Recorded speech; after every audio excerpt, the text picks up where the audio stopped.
everybody. Welcome to episode 175 of the Virtual Couch. I'm your host, Tony Overbay. I'm a licensed marriage and family therapist, certified mindful habit coach, writer, speaker, husband, father of four, and also author of the now best-selling book, He's a Porn Addict Now What? A Former Addict and an Expert. I think it's the other way around. An expert and a former addict to answer all of your questions, where I play the role of the expert. I'm also the creator of The Path Back, which is an online pornography recovery program that is designed to help you reclaim your life from the harmful effects of pornography in a very strength-based, hold the shame, you can do this kind of way.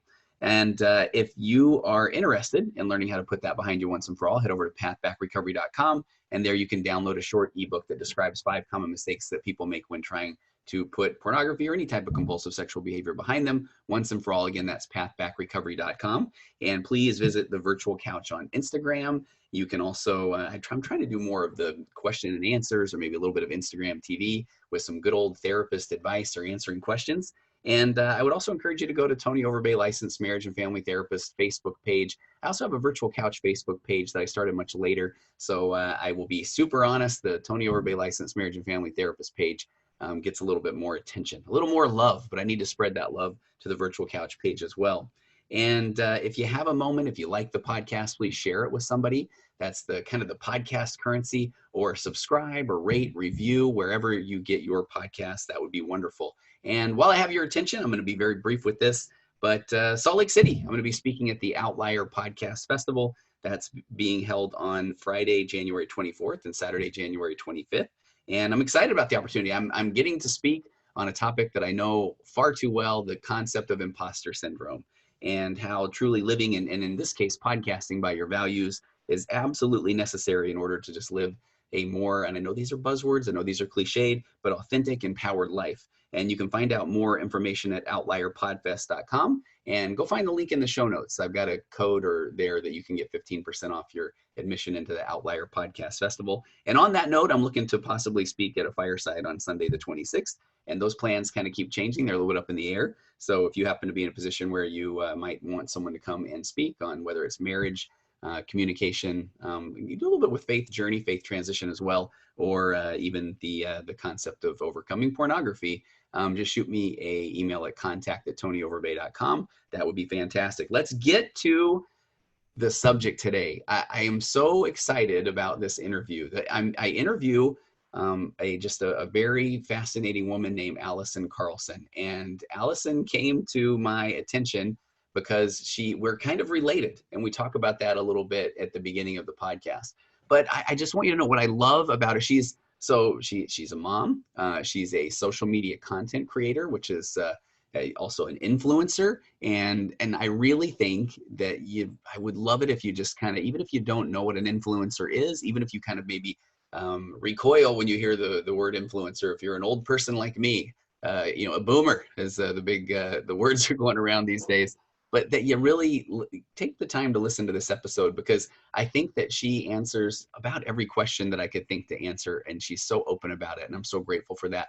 But before we get to that, what I love about Allison, and especially, so if you go find her on Instagram, and her account is Allison Bailey 1, the number 1, and I'll of course link to that in the show notes as well. But Allison's just real. She's very real. She's very open. She's very funny.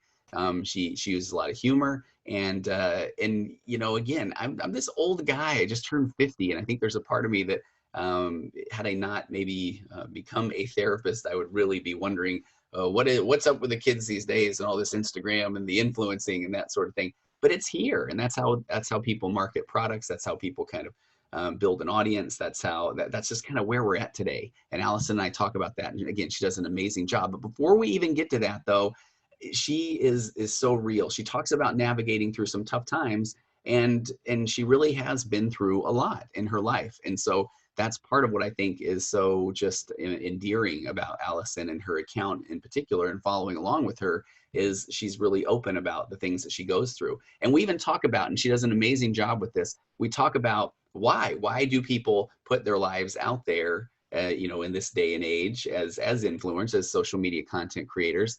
What's that balance between sharing your life, living your life, Where are the boundaries? Where does privacy kind of come into play? What do you do when you have haters, as they say? And she covers all of that. But part of that navigating through the tough times is a beautiful part of the interview as well, where Allison talks about going through things from through miscarriages, having a rainbow baby. And we're going to talk about that as well.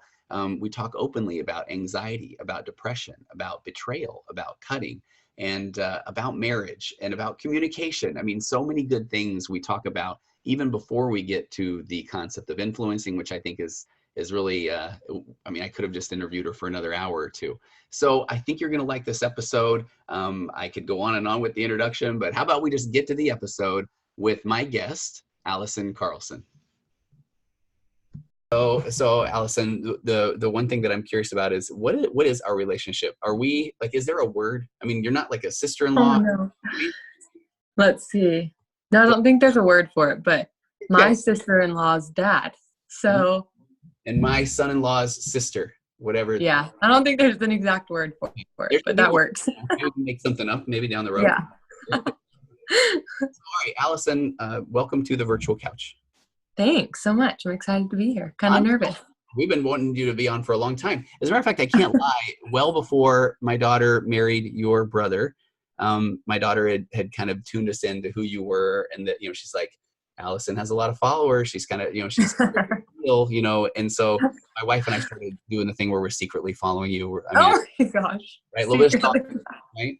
And so that was kind of fun, and we felt like we got to know you. So then when I saw you at the wedding, there was that part, and okay, maybe I'm curious, do you run into this? We felt like we knew you. You had no idea who we were, right? Yeah. It doesn't happen very often because like I don't have I have a few followers, like, it's a good amount, but it's not like a million, Yeah. So I have ran into, I remember once at Walmart, this girl came up to me and was like, are you Allison Bailey or something like that? And Bailey's my middle name.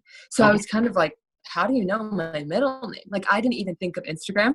And so it was just really kind of threw me off guard, and I looked like really bad that day. So I was just like, of course, the one day. So every once in a while it will, but it's just kind of fun to meet them. It doesn't like freak me out. It's just kind of like, oh, that's cool. Yeah. But, have you had anybody, have you had people want to take pictures or that sort of thing? Or have you? No, not necessarily take pictures. I've had people like talk to me. Like they ask me a lot of questions about it because they know me through it, but they won't be like, can I get a picture with you? Which I'm kind of happy about. I feel like that would kind of freak me out. But I know my sister-in-law gets that a lot. I don't know if it bothers her, but it just seems like kind of nerve-wracking to get pictures with random people. Okay. Your sister-in-law does? What? Yeah, my sister-in-law actually taught me and like helped me a lot with influencing. And so I learned a lot about what I know from her. And she's kind of like my inspiration a lot of the times because she's my go-to person when I have questions and all that stuff. Oh, I didn't realize that. Okay, so we'll even kind of talk. What's her name for anybody listening? Her name is JC Marie Smith is her name that she uses. She's married to Cohen's brother. My husband is Cohen, so she is now my sister-in-law. And so her Instagram is JC Marie Smith. She's more of a fashion influencer.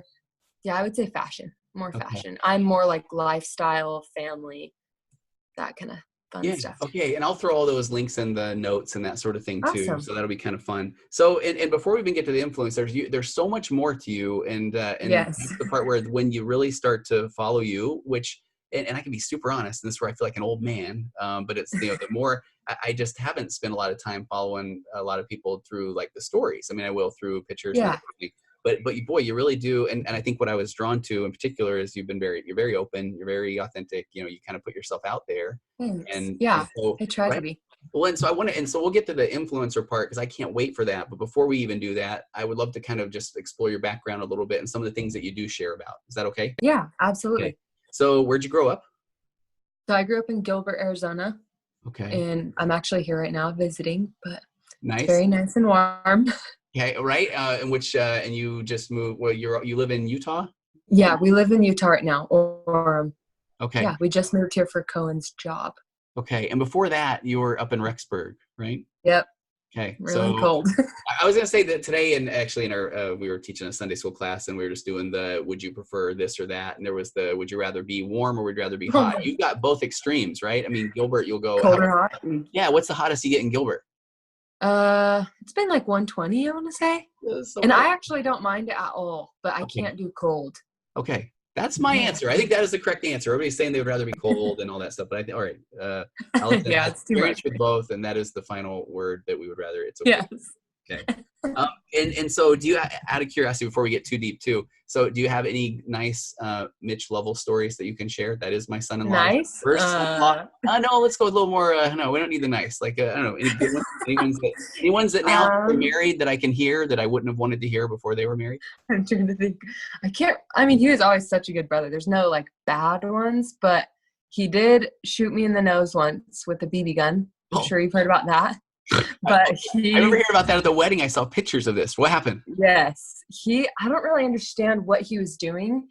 I know he thought it was not loaded, the gun, and he aimed it at me, and I was in the living room. We were just inside, which also blows my mind that he would shoot a gun inside. But it's a BB gun, and I was actually texting my now husband, Cohen, when I was probably a junior in high school, and he aimed it at my head. He said he was aiming at my temple. Oh, geez. And he shot me in the nose through this side of my nose and then through the middle. Whoa. And so we went to the ER or whatever, and I got stitches, and Mitch was crying. He thought he killed me. It was horrible. Like, blood was everywhere, and they had to drag me to the bathroom. It was not fun, but it's been forgiven. Okay, good. Forgiven. And that was one of those where you really now can laugh about it, literally. Yeah. Yeah. That one was a little tough. All right. Absolutely. Okay, Mitch, I still love you, and you're still my favorite. All right, so married to Cohen. So where'd you guys meet? Were you high school sweethearts?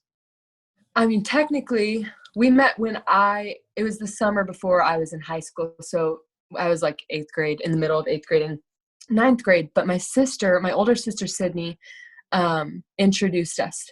And she introduced us by singing a song on her guitar that we were going to get married. Wow. Like, the song was about how we were going to get married, and it was very awkward. But we ended up getting married, so it was great. But yeah, we just met through my sister, and it was really fun.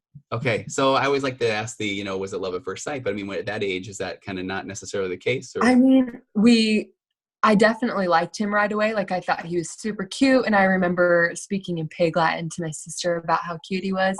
But I was like, 13 at that age? Yeah. So it wasn't like, love, but I thought he was super cute. And then my sister said that he liked me. So we held hands like a couple weeks later because everyone was pushing us to like each other. And then he was so quiet that I didn't know if he liked me. And I feel like at that age, I had already had a boyfriend for 2 years before that age.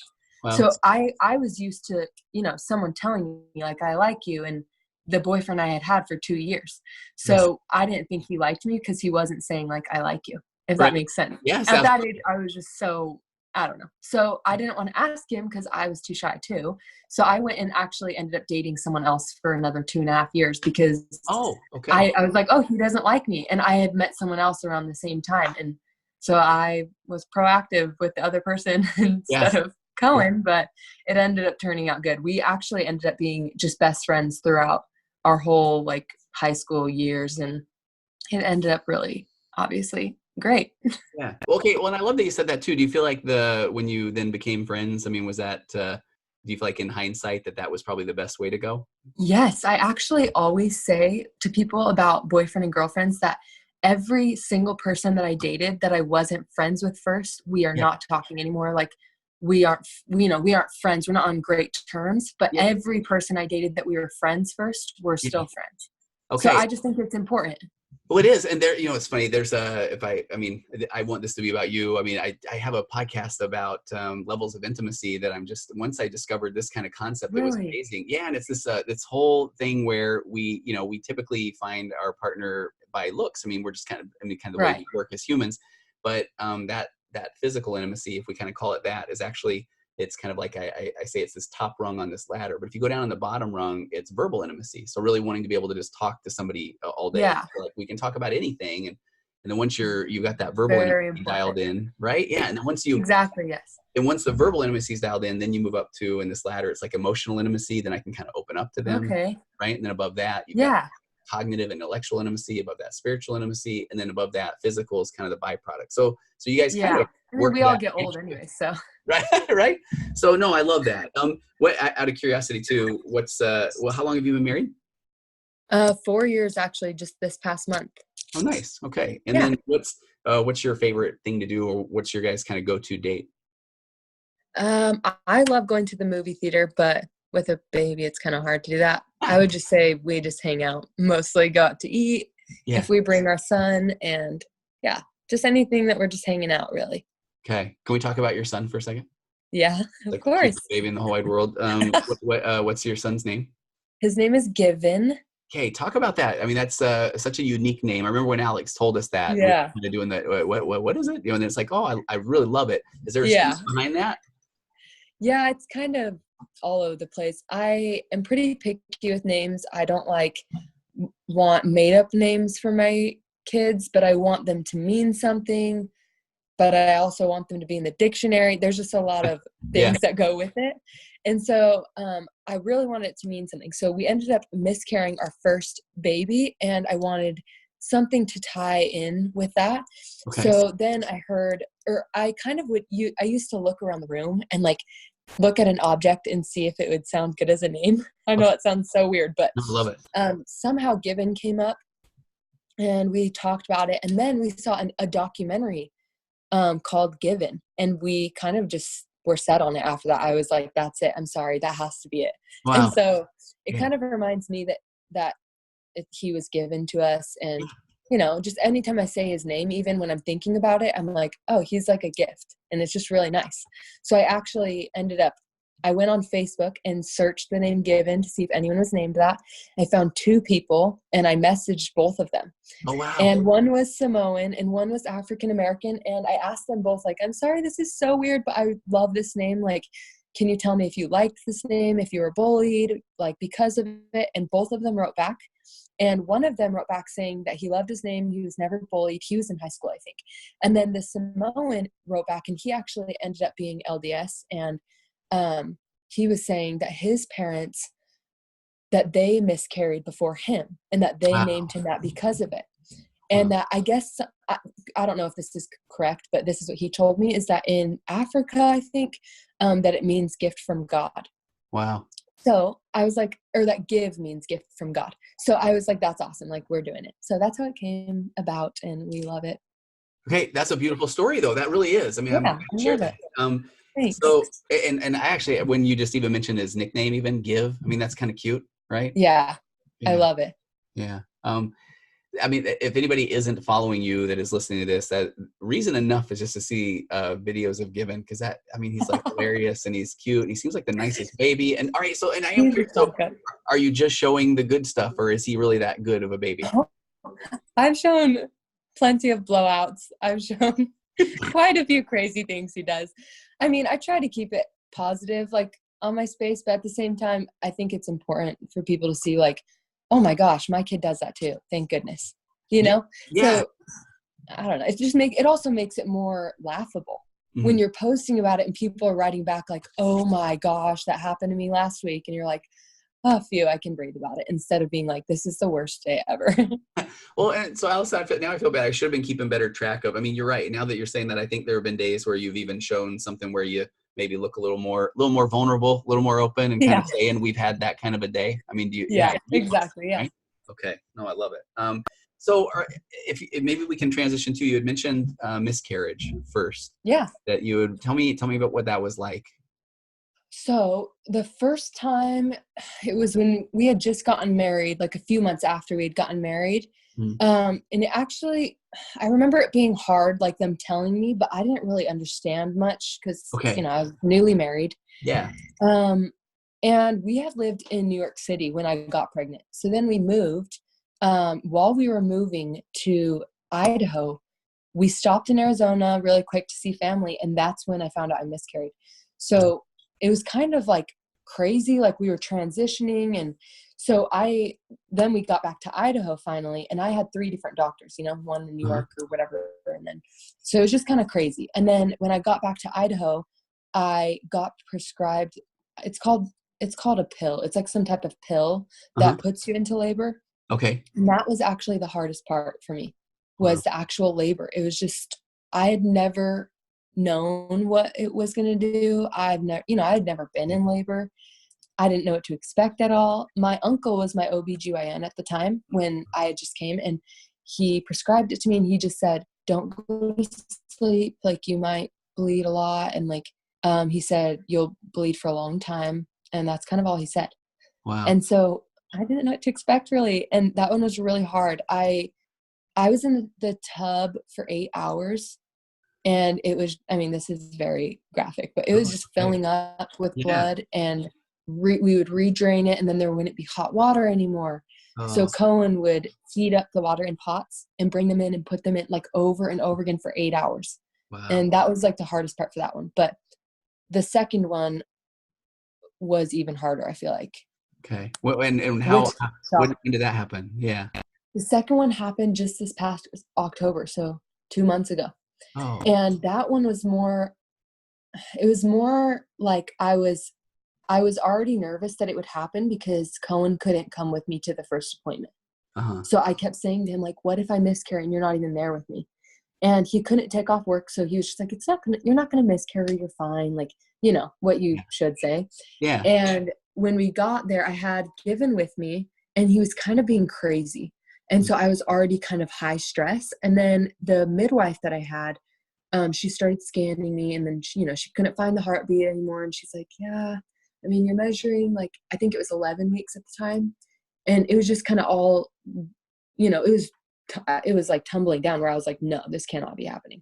Yeah. And then I think a week later, she called me, or no, her nurse called me back. And her nurse called and said, it's actually good news. Your HCG levels are doing, like, they're really high. You're good. So it's actually, the pregnancy is viable. So in the moment, I'm like, oh my gosh, like, I'm very confused, but I'm also really excited. Yeah. And I had already told my loved ones that I had miscarried. So I was kind of confused, and I just hung up with her. And then I called right back, and I said, you know what? I'm kind of confused. I was told I miscarried. Okay. And she was like, let me go get someone. And she got my midwife, and she was like, I'm so sorry. I don't know why she told you that. You did miscarry.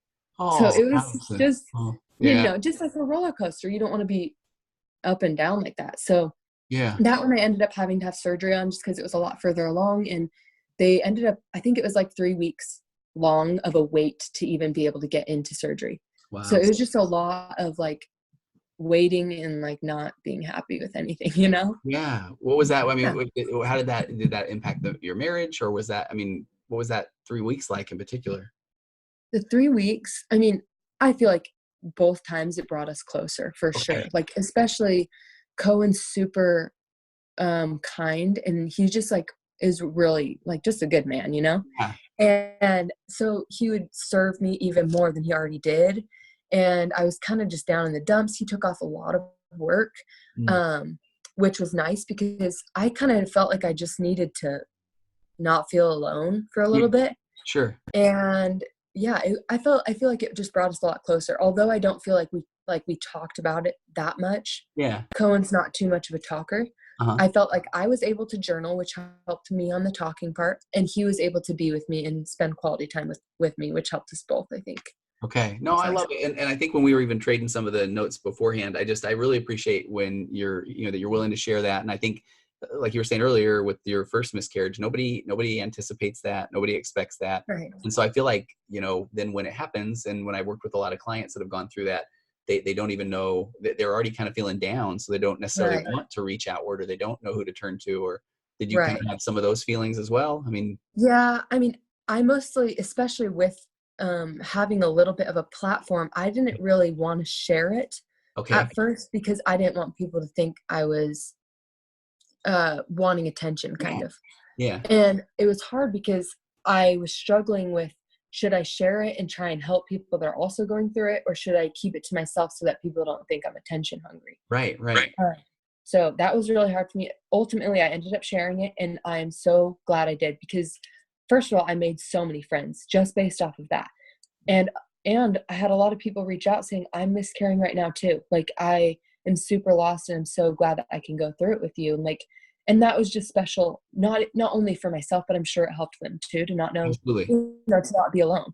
Yes. So yeah, that was hard for me, but I think ultimately it was good that I shared it. Yeah, absolutely. And I really appreciate what you're sharing about with Cohen. And I think even guys listening or women listening, share this part with your husbands. I mean, I think a lot of times really even just them being there, because I think a lot of guys feel like, I don't know what to do. And, they don't have to have the right thing to say, or they don't have to know the answers. I mean, so I like what you're saying. You felt like him being there was it? Absolutely. I didn't feel like we talked very much about it. I mean, I remember when he came home the day I found out I miscarried, he came home early and he just came in and kissed me on the forehead. I don't think we talked at all. Yeah. I don't remember it, at least, which also says something. They don't have to say much. Right. Like, he was just there with me, and just knowing he was near me helped me, and he didn't need to, try and spit out some words because also with miscarriage, I don't think there is much you can say that will help.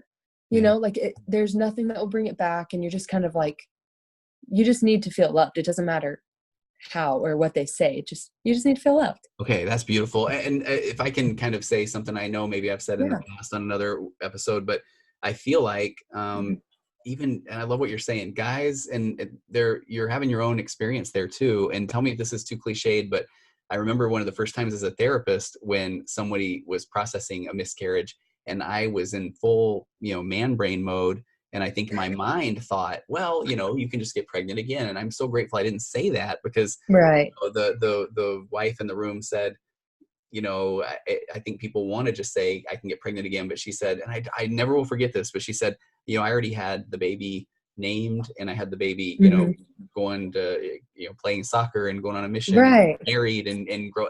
And it just touched my heart. And even the guy in the room, I felt like he really felt that, where in his mind, he hadn't had those same thoughts and experiences because he wasn't carrying the baby. Right. Yeah. Is there truth to that? Yeah, I think it's a different experience for both, probably. For Cohen, I mean, I wish he was here to correct me if I was wrong, but I felt like it was more, he was in so much pain because I was in so much pain. Yeah. Yes. For me, it was more, I had imagined the age difference between Given and him. And the first time I was so excited because, we were going to be parents and all that time, all that stuff that you think it up in your head. And it's kind of just like any expectation that you have that gets shut down. It's hard to deal with, but when it's a life that, you won't get back. And then you think about how will you see them again? What's your belief on that? And I'm not even sure, I'm not sure the exact logistics of that part. So that kind of gets at me sometimes, where I'm like, well, I get to raise them when I die, or like, what's going to happen? Some people think that it's the soul will go into the next child, but you just don't know. Like, so I feel like there is different experiences in both people, but I'm not exactly sure what his is, because like I said, he doesn't talk too much, but no, I love it though. And so, and you had shared as well that, so then Given is technically what's called a rainbow baby, right? Yes. I love that. So, tell me more about that concept, rainbow baby. So I don't remember where I heard it, but rainbow baby is just a baby after a loss. It could be a stillbirth, a miscarriage, any type of loss, an actual death of a baby when they're a toddler or whatever, any type of loss. The next baby is the rainbow baby. It's just saying like, it's the, the rainbow after the storm. It's the good stuff after the trial. So we'll have 2 rainbow babies, hopefully. So I just think it's so special, and it kind of just reminds you that there's good to come. Yeah. So you had talked about wanting to get a doula certification. Was that something that came because of this experience, or is that something you had thought about beforehand? No, I have always loved babies, and like everyone that knows me knows I just love babies, but I wanted to be a certified nurse midwife for a long time. Okay. But I didn't want to go back to school to be a nurse if I didn't love it. So then I started thinking about maybe I'll be a doula, and was trying to figure out if I would actually love it. And then when I had Given, I would tell everyone that how much I loved birth. Like it was the best experience. And I would just like rave about it. Like I was so passionate about it. Yeah. And it seemed like everyone was kind of confused why I liked birth. Yeah. And they were like, you actually like that? Yeah. And so it kind of got me thinking like, no, I want everyone to like their birth. Like they need to like their birth. It's amazing. So that's kind of what jump started it, where I was like, no, I have to become a doula. People have to like their births. Okay, So that was my inspiration.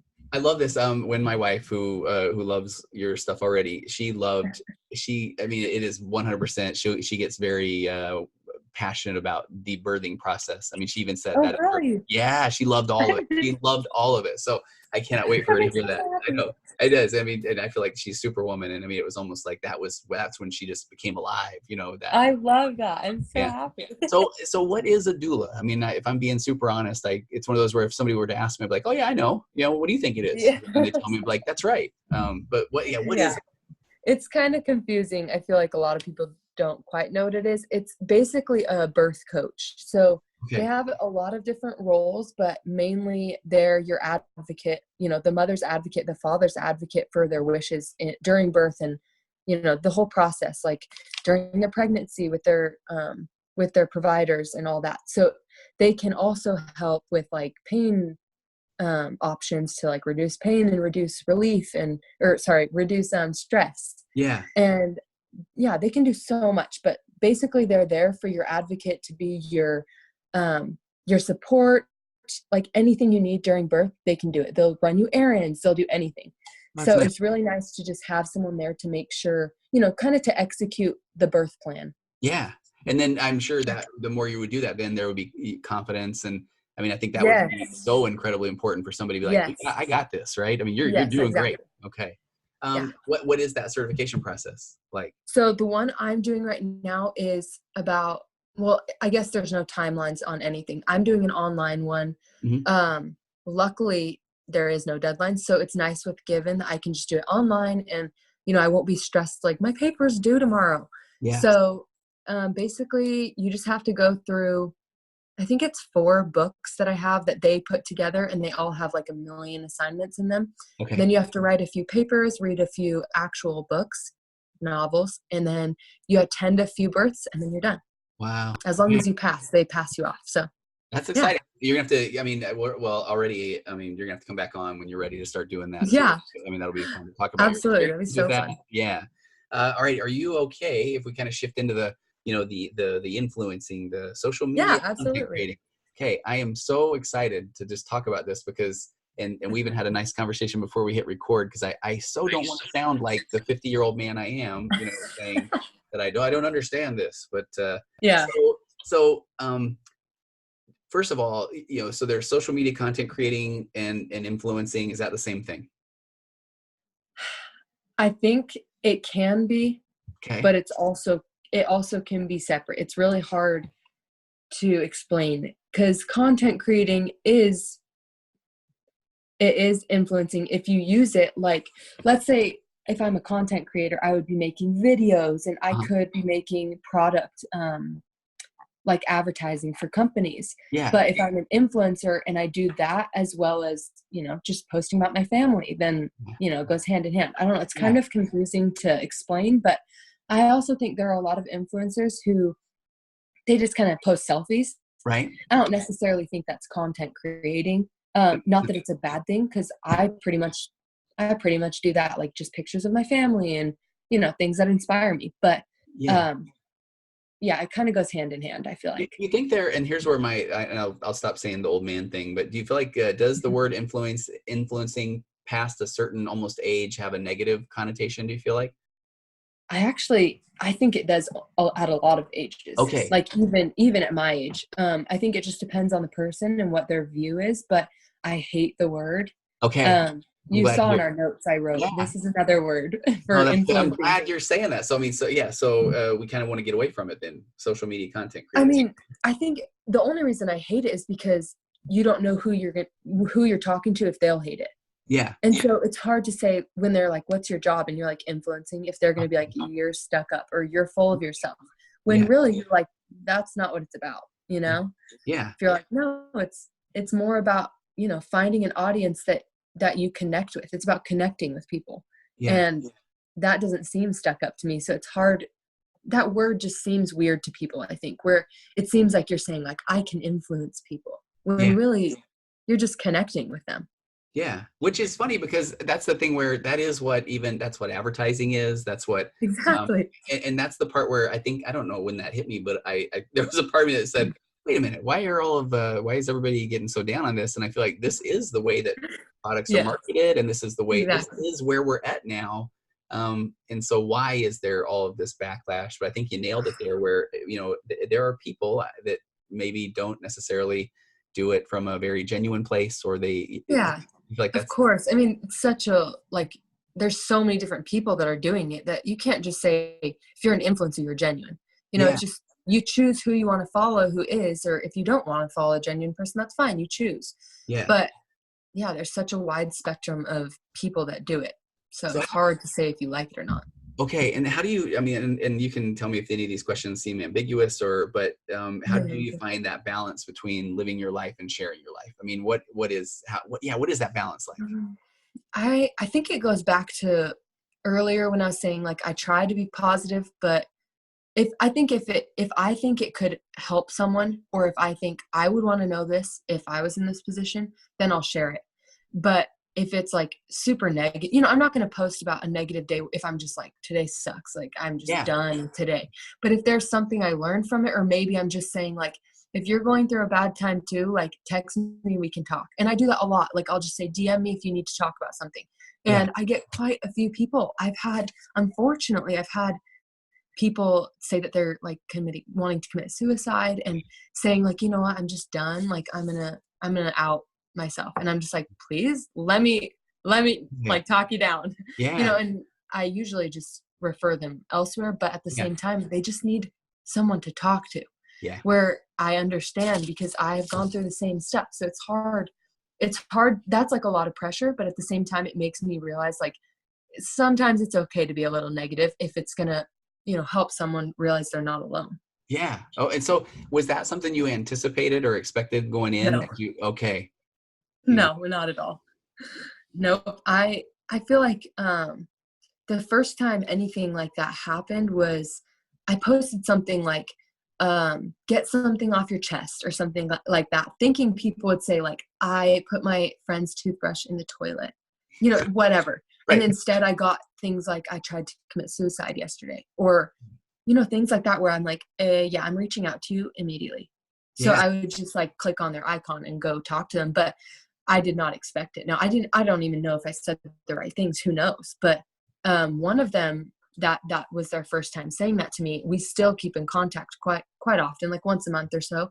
And she still is really depressed. And so it's just, I mean, not that I'm any type of doctor or therapist or anything.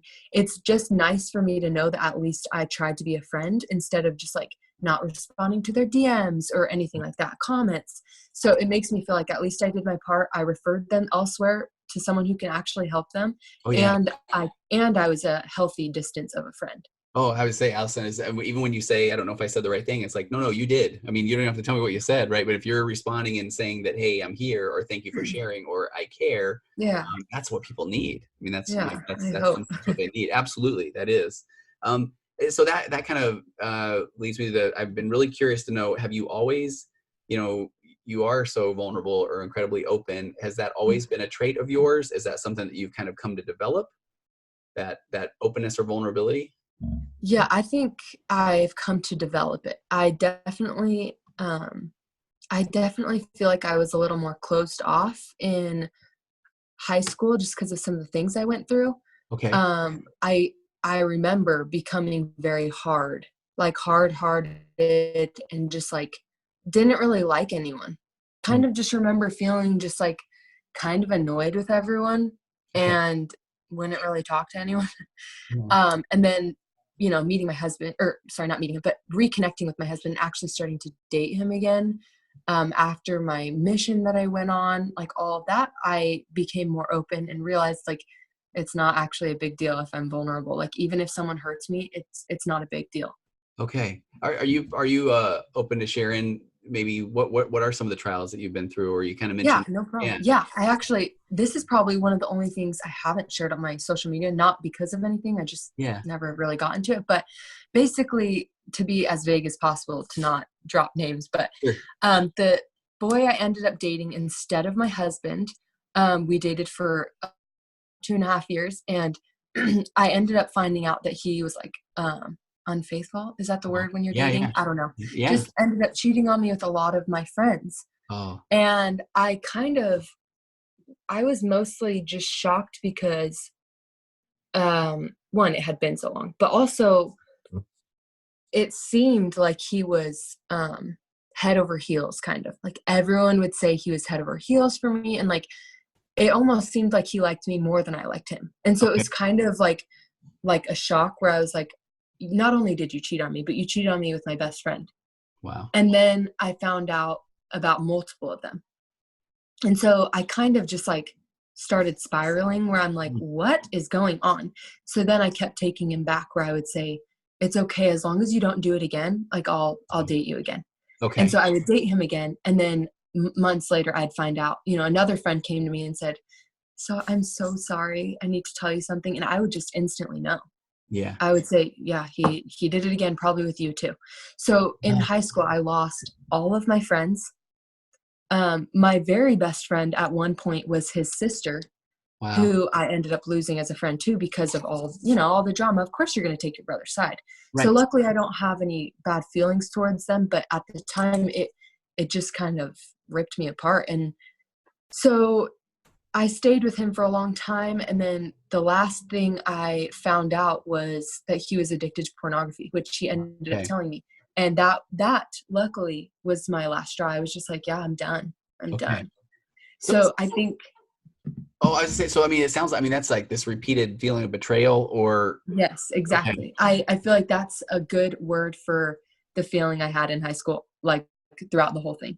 Because it wouldn't just be with, and it wouldn't just be with him. I mean, as you're finding out these friends, right? So then does that start to, okay, who can I count on, or who can I believe in? Exactly. Yeah. And I remember a time where I used to talk, when I was talking to Cohen, who's my husband now, when we were just friends, I would tell him, like we liked each other, but I was still having, issues where I just didn't trust anyone. I would tell him, I don't really believe in love. Absolutely. I always would just tell him, I feel like it's just when people get bored that they would start to say like, I love you, because they needed something new. Yeah. And so they would start being like, oh, I love you, because it's new and fun to say that. Yeah. And I remember now, like all the times when I would say that to him, he would tell me now that he's told me he loved me, that it would hurt him so badly because he loved me.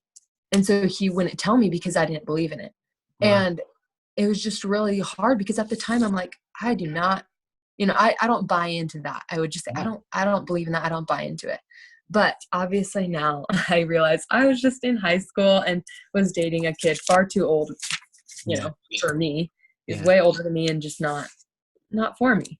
It's funny though. I mean, even when you say that, and I appreciate that part where you're saying, I know I was just in high school, but man, when you're in high school, and this is what I'm doing. I mean, I spoke at a seminar yesterday where I was talking about how do you talk to kids, your teens, and I mean, if your parents go right in and say, hey, you shouldn't be dating or don't date, or whatever, you're not going to go, man, okay, I think I'll give all this time, right? That exact thing happened too. So did it really? Okay. Yes. My dad had many screaming matches with them. Okay. Not even screaming, but like my dad is a teddy bear, like does not yell. The few times he was to him. Okay. Just, it wasn't a good match. But the first time I brought him home, my dad said that he didn't have a good feeling about him. And as a teenager, you're not going to listen. I was just like, he loves me. He writes me poems, whatever, Yeah. Where it just wasn't a good fit. But I'm sure he's a great guy now, and it's, it's great. It's just that at the time it really messed with me. And I ended up going on a mission, and I moved on, but at the same time, it's like my mind wouldn't let me. And so on my mission, I ended up going to see a psychiatrist, and I would have a reoccurring nightmare that was probably at one point in my mission, it was probably every single night where I couldn't even go to sleep because I knew I would get the nightmare. And so I was telling my therapist, she was a psychiatrist, about it. Yeah. And she ended up like diagnosing me with PTSD and depression and anxiety, and basically just saying like, this is what your dream means. And it was basically all like, you think every person in your life is going to betray you. Right. Okay. So yeah, it was interesting, but it was really good to know that about myself. So I could just say like, my mind is messing with me. Like it has nothing to do with the one thing that happened in my life doesn't have anything to do with anyone else. Okay. I love that. And so I mean, that's, I love preaching this thing called acceptance and commitment therapy, which is saying, you do have all those thoughts and emotions and feelings you have because you're human and you've had all those experiences, but now it's like recognizing that, okay, I can, nothing's wrong with me for having the thoughts, but are they productive? And I mean, have you had to get to that point? I mean, is that? Yeah. I mean, I definitely have my days, like, don't get me wrong, but for the most part, I just think like, yeah, I have these thoughts, but like, is it true? Yeah. Where like, I'll think really down on myself and I'll be like, yeah, I might think that right now, but it doesn't mean it's true just because I think it. Exactly. Like, what's the quote? I think it's like, don't believe everything you think. Yeah. Yeah, exactly. And it's true. Like, of course we're going to think negative thoughts about ourselves, but it doesn't mean they have any truth. They don't hold any truth to them sometimes. That's one of the biggest, one of the things I love, I almost feel like it's a warm up whenever I do go speak is, how many of you had thoughts of running your car into a tree or stabbing your friend beside you with a steak knife at dinner or, whatever. And people like, I think they're horrified, but it's like, okay, but we've all had these thoughts that just pop into our head. And just because you have them doesn't mean you're going to do them. And I mean, right. And then it's actually, there's this thing called inappropriate thought syndrome. And I love this one. And it is there's 3 tenets of it. The first one is we all have those thoughts. All of us have them at some point, irrational, irreverent, inappropriate, you name it. And then the second part of that is just because we have them doesn't mean that it's us or it's true. And then the third part, which is key, is thought suppression doesn't work. So then when we try to even tell ourselves not to think about it, that's why I always say that your brain throws up a little sign, right? And says, what, this thought, Yeah. Right? So it's like, just, yeah, you're right. Just saying, okay, there you are. There's the thought. Right. We'll keep moving. So no, I'm glad you shared that. How do you feel like you were able to, I guess, how did you kind of move past that? Did it take till out of high school or on your region? Yes, it probably took till last year, honestly. I feel like at first I tried to cope with it. This is TMI, I guess, but I used to cut myself. I thought that it would, at the time I felt like I was very numb and I kind of just felt like anything was better than being numb. Yeah. And so I remember like actually kind of getting excited too. When I was hurting, I would just be like, I just need to go home and like just do something to make me feel something. Yeah. And so that was my first coping mechanism, which very obviously does not work. It's not healthy and it just didn't, it has no lasting You're effects. right. I mean, but you're right though. And again, I'm so grateful that you're being open. I haven't done an episode on cutting yet, to be honest. But I deal with that a lot. And I think part of it, you need to talk about that more because, it's not just the cliched cry for help. It's more, right. It's like, I don't feel anything. Right. I think that's a huge stereotype of a cutting is that they're crying for help. But the thing is, no one knew I cut ever. Like, I'm pretty sure I did it in hidden places on my hips or, so it's just like when people hear that's a cry for help, they're not going to want to come to you. Right. So why, I don't know. It's just hard when people are going through all this mental health issues and then they hear stuff like that where it's like, that's a cry for help. They just want attention. It's like, okay, then I'll just suffer silently. Right. Oh gosh. Yeah. Okay. There's our next episode, by the way. We need to talk about that. I mean, we do because I feel like that's the thing where, either they're feeling something over here that they don't want to feel. So the cutting can, right. Or it's I just want to feel something. And so what kind of got you, how were you able to move on from that? Was it? I feel like my husband honestly kind of helped me the most. I mean, I know that doesn't help many people because, they're not married to my husband, but, I mean, I feel like good. Well, because I think that's we need to be heard. You need to be able to talk about it. You need to be able to have somebody that's not going to tell you, you shouldn't do that. It's like, no, right. But it's like just somebody who can listen and hear you and empathize and validate and right. Yeah. Well, and especially because he has never gone through anything. Like he always says it. I have never had a really hard trial. Mm-hmm. And so I kind of felt at first like, then I can't tell you anything. Right. But really, sometimes that's like a fresh pair of eyes. That's just like, wow, like I don't really know what to say, but I love you anyways. Okay. I love Where it. I knew to him, I was like, you haven't gone through any of this and you still love me. So there has to be something good about me if you still love me after all of this. Okay. And so I think having someone is just important.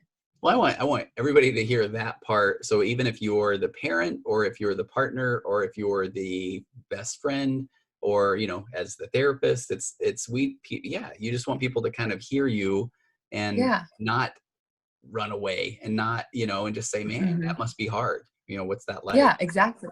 I sometimes I feel like when people will say to me things and they're almost waiting to see a jaw drop, or me to, I don't know, throw up my hands or whatever. And when you just kind of say, all right, hey, tell me more about that.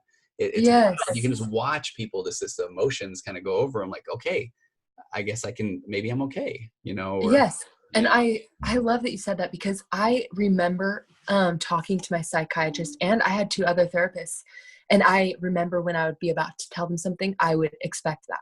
Okay. And when they wouldn't, even my dad, who was my bishop at one point, I would tell him something that I was feeling. And I remember just waiting for him to be like, what the heck? Yeah. And instead he'd be like, I am so sorry you're going through that, or whatever. And I'd be like, wow, I'm okay. Like, Yeah. oh my gosh. It's so And good. so it was really, really eye-opening for me that, like, you think it's everything and you think your world is ending, but really it's not. And it's just like a little thing going on that once you talk about it and get it out and get some help for it, Yeah. it's nothing and you'll be okay. Yeah, I love it. I used to say, and this didn't sound as powerful as I wanted to, but I would always say I wanted to develop what I would call the holy crap-o-meter that would sit on my shoulder. And that when somebody was telling me things, I would be like, look, it's not even moving. Like, it's not even moving at all. You know, I don't know, maybe there's one of those out there. I love that. That's so funny. So, all right. So those experiences, and really quick, where'd you go on your mission? I actually went to Costa Rica. Oh, wow. So yeah, would you learn how to speak there? I'm going to sound Spanish. silly. Okay. Yeah, no, you're good. A lot of Cool. people ask. Okay. Yeah, it was Are you way still, fun. It was really hard, but is that one of those where it's like, oh man, I can't hold all these big giant baskets of fruit? I mean, is it, you know? no, Okay. there were some areas that are more, third world, Okay. but like my first area was mostly, or I guess it was half and half, like North Americans. Okay. Yeah. So our bishop was from here. Okay. So, yeah. but a good experience though. Yes, it was pretty good. It was really hard, but very good. Okay, so I took us off the path of the social media content creating a bit. Yeah, you're good. But I think that was the good to kind of know those are those trials that you've had, how you've shaped you. So then, and maybe one of the questions that I had that I think we kind of answered here, but was, do you feel like sharing about even the things you share on Instagram is more of a therapeutic effect for you to be able to share and process, or is it more about the people and the response that you get, or maybe kind of both? That's a good question. I think maybe kind of both. Yeah. But I don't think too much that it has like a therapeutic feeling for me to share. It's mostly if I help someone. Yeah. Then it's like, okay, I went through that for a reason. Yeah. I remember, I don't remember what it's called, not visiting, teaching, ministering. Oh, yes. For our church that we're in, you're assigned a ministering partner who kind of looks after you and like makes sure you're okay. But I used to hate this. I used to think it was so ridiculous and rehearsed and just kind of like, okay, I don't want to take my time out of my day for you to come see me and act like you care about me. Right. But I was assigned a girl who, she ended up having a miscarriage, and she didn't know I had one, but I checked up on her one day and I was just like, hey, how are you? And she was like, I actually just had a miscarriage today. Wow. And it was so powerful that I was just like, that is why we do it. Yeah. Like, of course I was put up with her, like that we were partnered together, because now my miscarriage didn't seem so meaningless. Yeah. Because I was able to help her. And luckily she felt the same. She was like, I don't know what I would have done without you. And I mean, that obviously feels good to feel like I helped. And so I was really, really happy that my trial something came from my trial is what I'm trying to say. Yeah. All these things are for your good, right? I mean, yeah. I'm really curious about this too. Have you experienced haters, or hate on social media? And if so, what's that been like? Yes, I have, for sure. I've mostly experience a lot of fake accounts that will be mean to me. But Okay. the funny thing is, like, I mean, it definitely used to bother me where I would cry or, whatever. But most of the time I can tell either exactly who they are because of what they're saying, Okay. or that they were from high school because of what they're saying. Okay. And so it kind of just, to me, I'm like, you're still there. Like, poor you, But I've heard, there's a quote that's always stuck with me. It's something like what Susie says about Sally says more about Susie than it does about Sally. Okay. I don't know if you've heard about that, but No, I like that. It kind of hits me in so many ways, because it kind of makes me think it's the same with treating people, like how you treat them. How you treat someone says more about you than it does about them, obviously. What you say about someone says more about you than it does about them.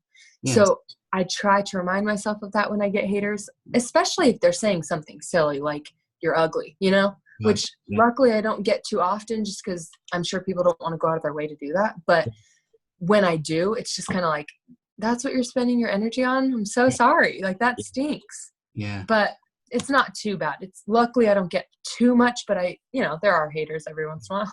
Well, and I really want to find that. I mean, that quote's awesome. I mean, because I do feel like I even get people that, and this used to bother me, even people saying, oh, you're a therapist, do people really need therapy? And I used to feel like I had to justify that, right? And now it's like, if that's where you're at, then bless your heart. And remember me a few years down the road when. Yeah, here's my number. Exactly, right. But I know I put this in the notes, and I apologize. I'm going to share this so quickly, but so I used to write a humor column in a newspaper for about a decade, and I thought, who's going to attack a humor columnist? And I remember I wrote a column at one point, and I was just maybe commenting on some funny tattoos I saw at a pool over the summer, and then I got a lot of negative feedback there about the significance of them, and it was like that one was one where I thought, okay, yeah, you're right, my bad, but there's other ones where I got some stuff where I don't know.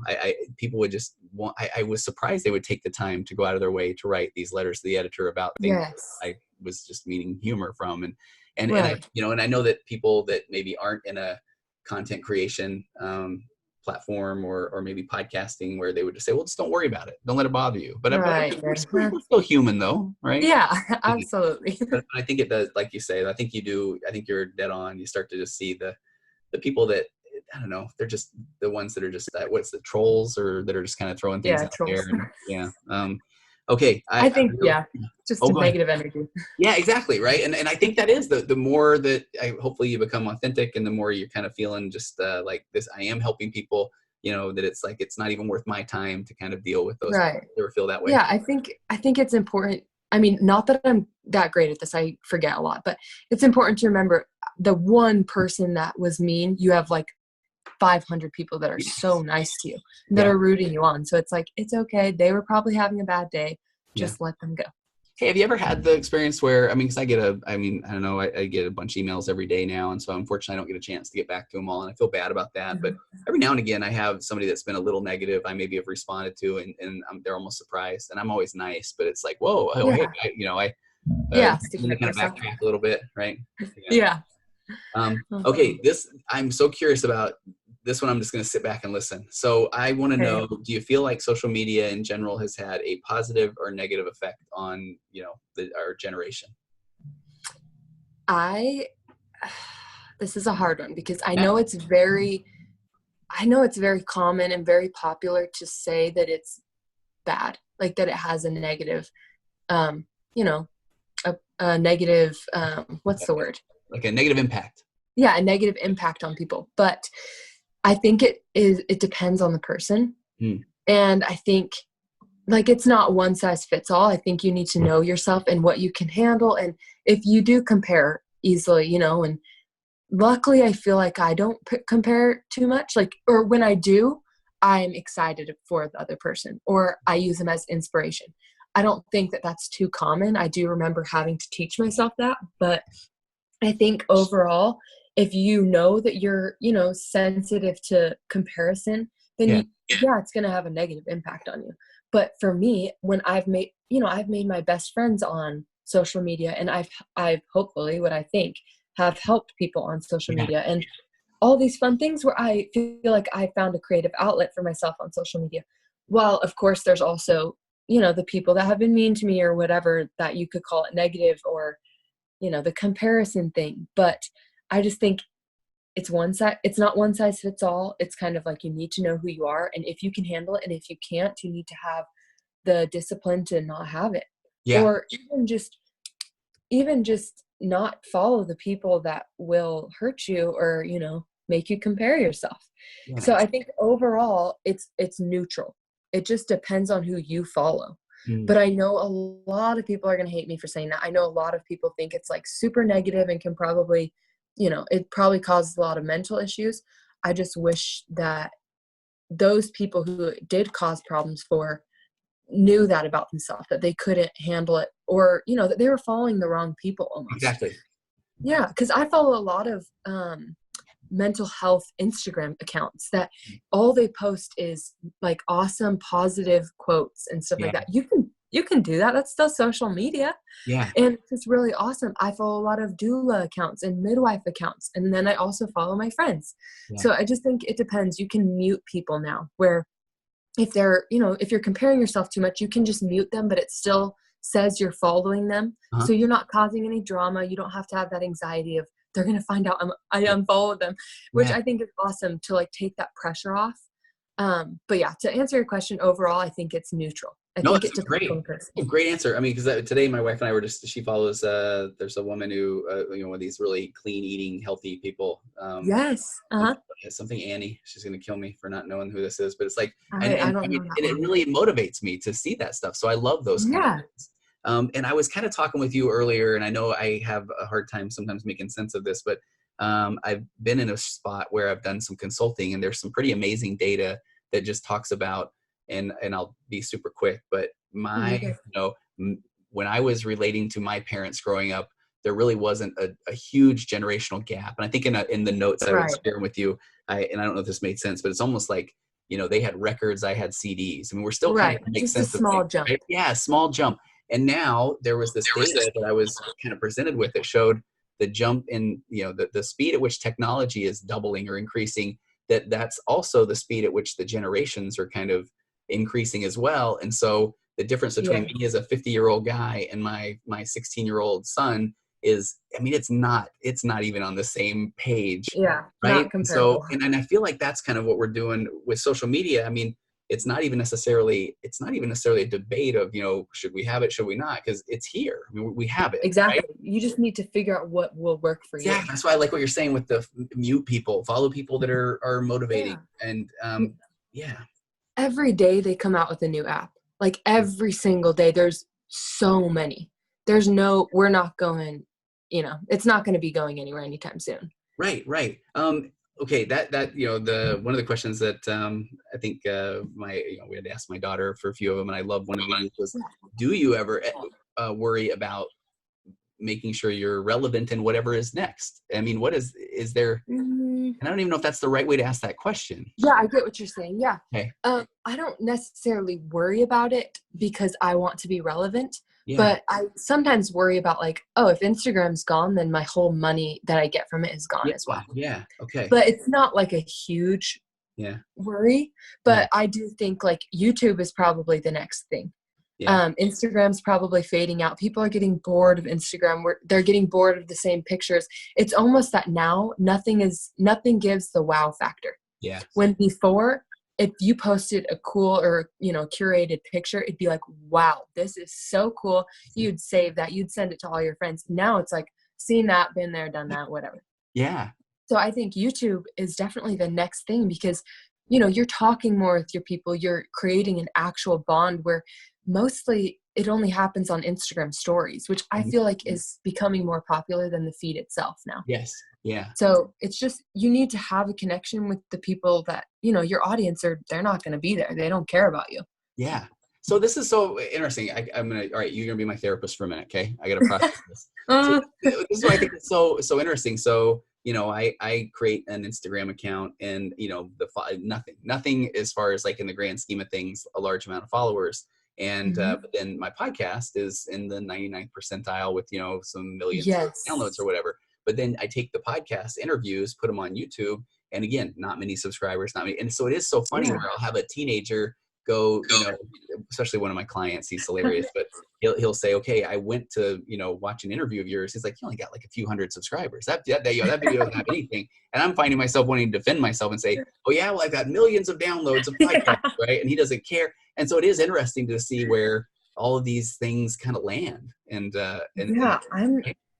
not too sure about like why they go to certain places, but I'm sure like some people are more drawn to podcasts because, or some are more drawn to YouTube. Or I know for me, I can't listen to a podcast with my 1-year-old in my arm. True. But I also can't watch a YouTube video, but I can scroll through. Yeah. Instagram, Yeah, so I think for me, it's just situational and, when I can do which one. I love listening to podcasts when I do lashes because I do lashes as a side job, whatever. Yeah. And so it just depends for me, like what I can do. And maybe that's some small part of it. Those who are on your podcast, they might drive to work for an hour and love to listen to podcasts while they can't be looking at a screen. Yes. So I think it just depends on your audience demographic, but that is very funny. Because it is. It's fascinating to me because then I'm defending myself to a 17-year-old boy. Yes. All right, back off here. That's my nice okay boomer moment there. I will say I had a guy on who created a company called Oxbus, which is a podcast platform that is like this all-inclusive platform, a big company, and I thought it was fascinating. He said that now there's about 12 million YouTube channels. And he talked about how, and right now there's about 800,000 podcasts. And I thought this was fascinating where, he said that in the investment world, they believe the investors kind of see that, all right, where the podcast world is where YouTube was at the beginning, and that eventually there will be 12 million podcasts. Yeah. So, the people that are kind of there now, because, we all know those YouTube accounts where you're like, how does this guy have 1 million subscribers? And so there's a part that feels like, okay, the people that are here now, maybe that's going to be part of that, because they were there. Yes. I don't know. They started forever ago. Yeah. So the whole for thing. Sure. Podcasts are growing insane amount. Like I think just probably this past couple of weeks, I know 3 people personally that have started one. That's what's great. Every day. It's insane. Right? Yeah. Yes, it's insane. But it's also really cool that people are finding that out, the creative outlet that they can, find something fun to do, a little hobby, and maybe it turns into something that will inspire people. So that's really awesome. I was definitely not trying to plug anything myself, but along those lines, I love I'm going to be in Salt Lake January. Yes, I heard. Right, speaking of this Your daughter told me. Festival, and that thing is so cool because they have me speaking on the concept of imposter syndrome, and basically it is about people that are starting podcasts, and then they don't get the downloads initially because there are so many. So then all of a sudden they're trying to just say whatever they can to get people to listen. Yeah. But it's like, that's not, you need to be authentic. Like we've been talking about with your. Yeah. People they can see through it eventually. Yeah. And I feel like in the beginning of influencing or whatever you want to call it, I was like, not quite like that, but like that, it's not that I was trying to be like someone else, but in the end, I was trying to be someone I wasn't. I was kind of just posting cute pictures. Yeah. And that's not all of what I am. I have found now that like I love being with my son and the things that I've learned about him, and I love sharing those and all that stuff that people probably have seen. They saw through it. Yeah. And they were probably like unfollowing because it's not relatable when you're trying to be like you're trying to fit the mold. Exactly. It's more relatable when you're actually relatable, when you're actually going through stuff that people are going through, and not just like this perfect Instagram person where we're all like, yeah, we know you had a sun that blew out today. Don't try and hide it. Right. Yeah. But you still look amazing, and the lighting is perfect and that sort of thing. Hey, I've kept you over an hour. Are you okay with maybe 5-10 more minutes? Yeah, absolutely. Hey, all right. We're making this, this is a, I don't know. Speed round. Big episode. Speed round. Exactly. Cause I really am curious about a couple of things. A few things with just regard to the content creating, the social media content creating / influencing. Yeah. All right. So, is it hard to share things like your religious beliefs or things, or whether it's politics, religion, things like that? Is it difficult, or do you share those things? I do share them every once in a while. I do for sure expect and get ready for backlash every single time without fail. Every single time I get people freaking out about it. It's hard to not share it because that's a huge part of who I am. but a lot of the times I like to just ask people what they think about their, you know, what their beliefs are. Yeah. And then occasionally someone will message me and say, what are yours though? And that's when I'll share, because they actually want to know, you know, instead of imposing on everyone saying, this is what I believe in, blah, blah. I just kind of wait. If someone does want to know, then I'll let them know. And if not, then I got to know about them anyways. Okay. And so it's still exciting, if that makes sense. Oh, it's perfect. No, that really is. Do you feel like, well, I guess I was going to say, all right, the speed round, I was going to say, what are the benefits? Do you feel like, are there benefits for you and your family from being an influencer? I mean, other than obviously that it pays great.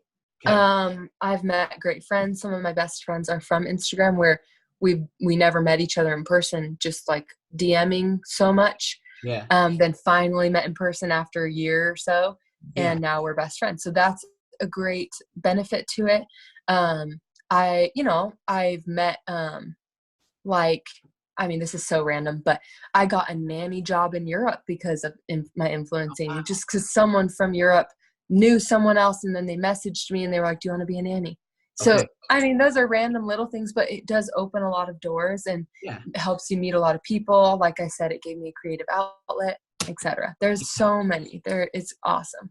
Okay, so this is a long question. I've had fun typing it out, though. All right. I literally am going to read this one because, all right. So You're good. I wrote, okay, what's it like to be an influencer from the aspect of, do you consistently have people approaching you to talk about their products? And then I said, there's great data about becoming addicted to Amazon packages arriving at your door. So is every day like Christmas for you? I mean, how often are you getting things? You know, how often are people approaching you? What's that whole process like? Yeah, definitely people approach every day without fail. But okay.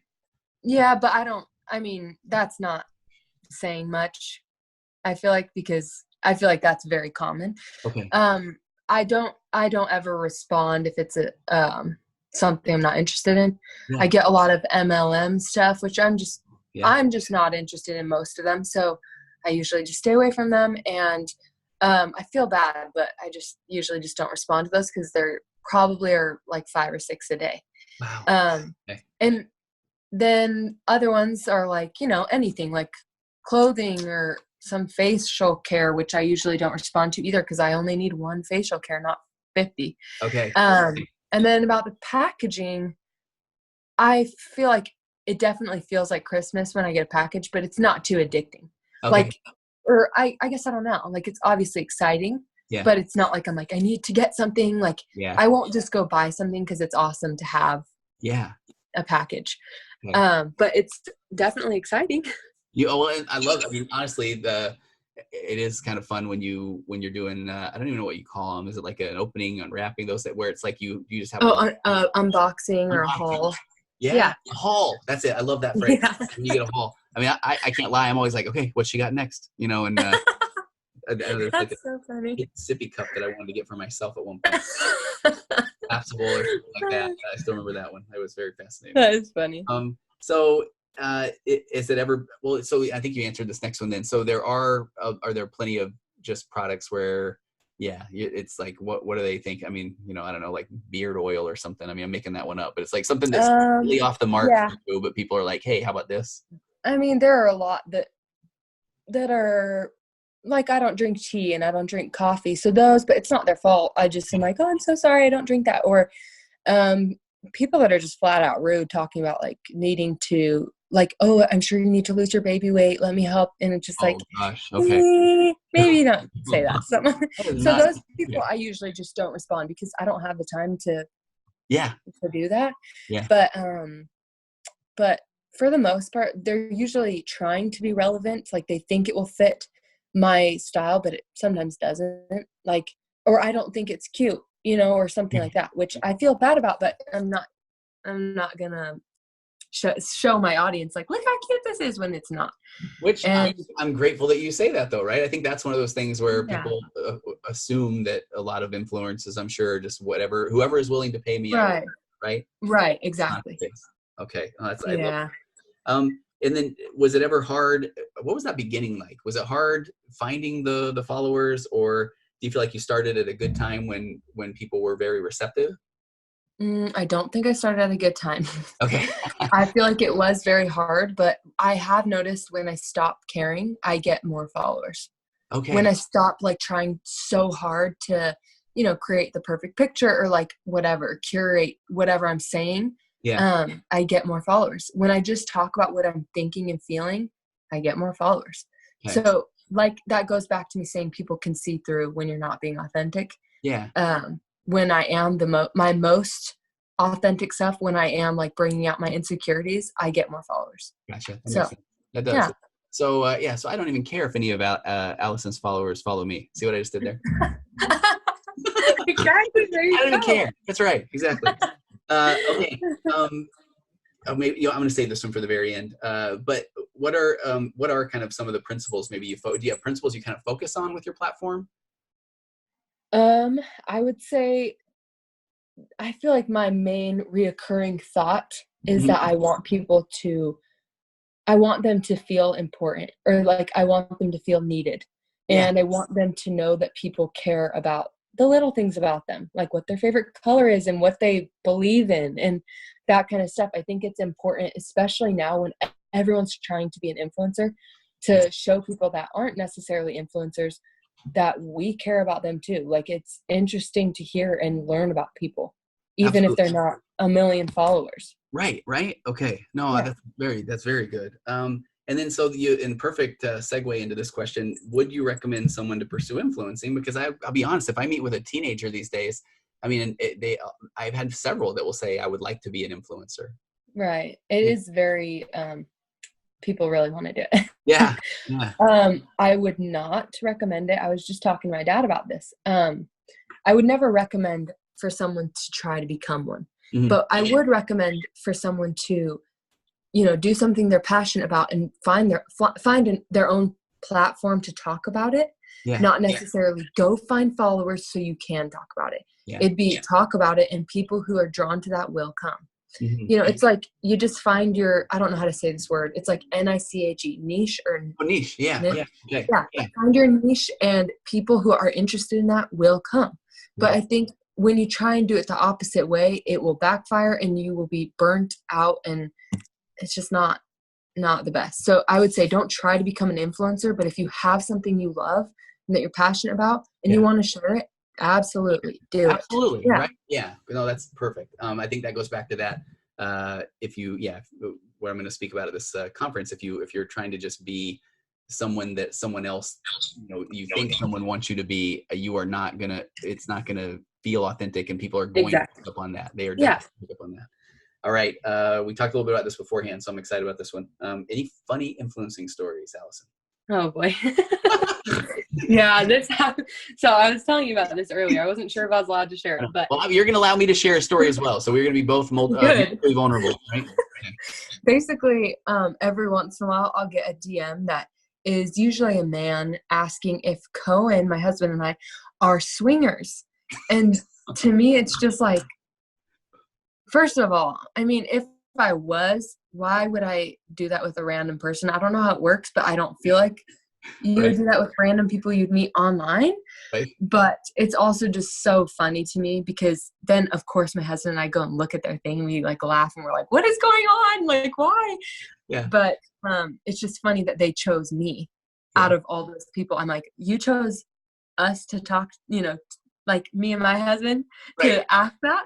And so that's mostly just funny. But I know there are a lot of swingers out there. It's just not for us. But it's also just very funny to even hear about it because it's very taboo and kind of just not what we've ever heard of. So I would say 180 degrees from what your experience is in your relationship, right? Okay, which then when you had shared that beforehand, I was like, okay, Allison, I've never told this story either. But so when I got out of grad school, I was basically waiting to go work for to do my internship, which was going to be at the church, our church. Right. Jesus Christ of Latter-day Saints. Or I was going to do an internship there. So squeaky clean, all those sort of things. And I'm waiting for paperwork to go through. I'm working in this little private practice, and the first client that I'm handed is a swinger couple. And so I didn't know what I was doing. Apparently I did things okay because everybody was happy in the end. And so at the end, they were like, I remember them saying, hey, that you really were great and you handled this well. So we could, put your name out here on this, at the time, I think it was a bulletin board. kind of advocated to as like, you know, this is your niche, your specialty, that sort of thing. And man, I was so honored, so flattered, you know, but I was like, I don't know if that really fits with exactly where I'm headed next. Right. You know? Yes. And I remember the time I was like, okay, I can only now fast forward and see now, you know, writing a book about being the swinging therapist helper and being on Oprah. And I was like, I don't know if I want that. And, you know, yeah. It is just very foreign to us. But I was glad to get help. I mean, it was and everybody lives happily. That's awesome. So, all right, Allison Carlson, thank you so much. This was like, thank you. Much fun. It really was. Yes, it was. Well, and I so am grateful for what you shared so much in here, even about, even from the tender part, the miscarriage, the rainbow baby. You've answered every question I've ever wanted to know about influencing, and I'm so grateful for that. I'm glad. So I'd love to have you on again in the future. Okay. Yes, absolutely. Thank you so much. Okay, I'm gonna hit stop, but please hang on for a second here. All right. Okay.